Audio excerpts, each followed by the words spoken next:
Bonjour à tous, c'est Sylvain, vous êtes sur Bleu des joueurs et on se retrouve aujourd'hui pour une nouvelle vidéo rugby. On va analyser ensemble les deux demi-finales de la Coupe du Monde, Argentine, Nouvelle-Zélande et Angleterre, Afrique du Sud. Alors malheureusement les Bleus sont éliminés, j'étais parti sur les Bleus, je me suis trompé mais ça a été néanmoins un très beau match. Donc si vous voulez suivre toutes nos vidéos de prono, n'oubliez pas de vous abonner, vous activez la petite cloche de YouTube et vous recevrez une notification à chaque fois que nous sortons une nouvelle vidéo. Surtout que niveau foot, les championnats reprennent. Donc vous avez déjà, je crois, certaines vidéos qui sont sorties et moi j'enchaînerai à partir de demain sur la Ligue 1, la Ligue 2 et tout le programme habituel. Bref, si vous aimez le ballon, si vous avez besoin d'aide pour vos paris sportifs, c'est vraiment l'endroit où il faut être. Donc rejoignez-nous. Ensuite, si vous voulez parier sur ces demi-finales de la Coupe du Monde 2023, je vous propose de le faire avec The Bet. Ça va être l'une des dernières occasions, puisque vous le savez peut-être ou non, The Bet double la cote de votre premier pari sur le rugby, donc bonus qui dure le temps de la Coupe du Monde. Donc on en est déjà aux demi-finales, ce ne sera pas forcément éternel, donc si vous le voulez, c'est le moment. Pour vous inscrire, rien de plus simple, le lien est juste là dans la description de la vidéo. Surtout, vous n'oubliez pas le code promo que vous avez à gauche, Rugby RDJ, et on en reparle en fin de vidéo puisque j'ai une cote à 3,09 qui, si elle est doublée, devient, si je compte bien, une cote à 6,18. En attendant, donc c'est parti pour l'analyse de ces deux matchs. Alors, on va pas faire non plus trop de suspense, hein. Ces deux demi-finales sont plutôt déséquilibrées. Je pense que comme vous, je vois une finale entre la Nouvelle-Zélande et l'Afrique du Sud, mais il y a quand même des choses à aller chercher dans ces deux matchs. Alors après, méfiance, on a vu qu'il y avait eu quelques surprises dans les quarts de finale, donc on n'est pas à l'abri d'une petite dinguerie.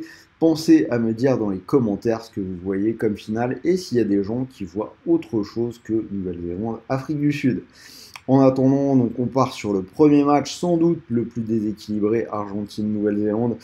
Je suis parti sur les Blacks qui passent le handicap, donc la victoire de la Nouvelle-Zélande de 17 ou plus. Donc si j'arrive à vous l'afficher, hop, c'est coté à 1,75.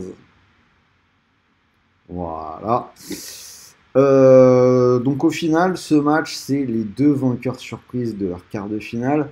L'Argentine a sorti le Pays de Galles après une victoire 29-17. Le Pays de Galles qui avait pourtant réalisé un sans faute dans son groupe avec 4 victoires en 4 matchs. Mais l'Argentine a clairement mieux terminé la rencontre.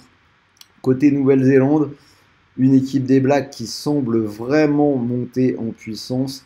C'est clairement plus du tout l'équipe que les Bleus avaient battue en ouverture et ils ont sorti le favori irlandais après un énorme combat, victoire 28-24. Donc ce qu'on peut dire, c'est que les Blacks arrivent à leur pic de forme vraiment au meilleur moment.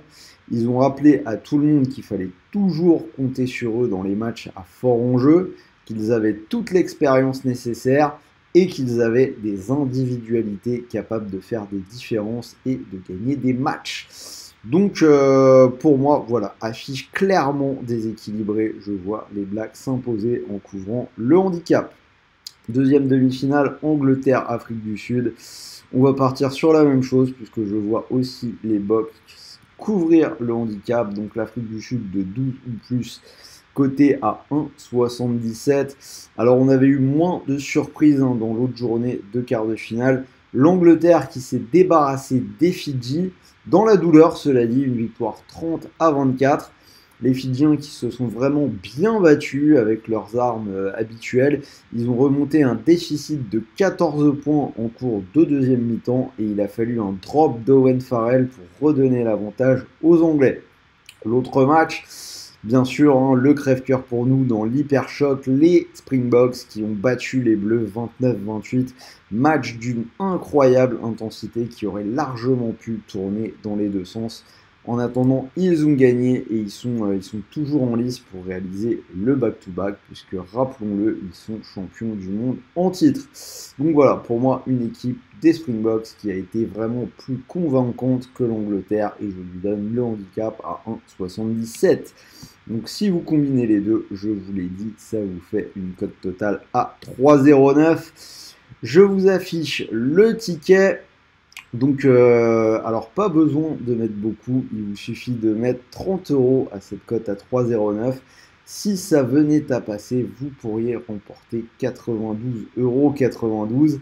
Et je vous l'ai dit, donc puisque la cote est doublée, si ça passe, vous remportez également 92 € de free bet supplémentaire, ce qui vous fait 92,92 € du pari plus 92 € de free bet, l'équivalent d'une cote à 6,18, ce qui est plutôt pas mal. Donc je répète, pour en profiter, lien d'inscription dans la description, code promo rugby RDJ. Voilà, j'espère que cette analyse des demi-finales vous a plu. Pas trop de suspense a priori, mais il faut toujours se méfier. Encore une fois, dites-moi si vous êtes d'accord avec moi dans les commentaires. Pensez à m'envoyer votre meilleur pouce, on en a quand même bien besoin. Et moi, je vais vous souhaiter de bons matchs, de bons paris, de bons gains. On se retrouve très vite pour de nouvelles vidéos. Je repasse au foot, la Ligue 1 que je vais enchaîner. Et on finit bien évidemment avec les rappels habituels. Les paris sportifs sont interdits aux moins de 18 ans. Et même pour tous les autres, jouez vraiment en fonction de vos moyens. N'allez pas perdre de l'argent que vous ne pouvez pas vous permettre de perdre. Sur ce, je vous dis à très vite pour une nouvelle vidéo. Salut à tous les amis!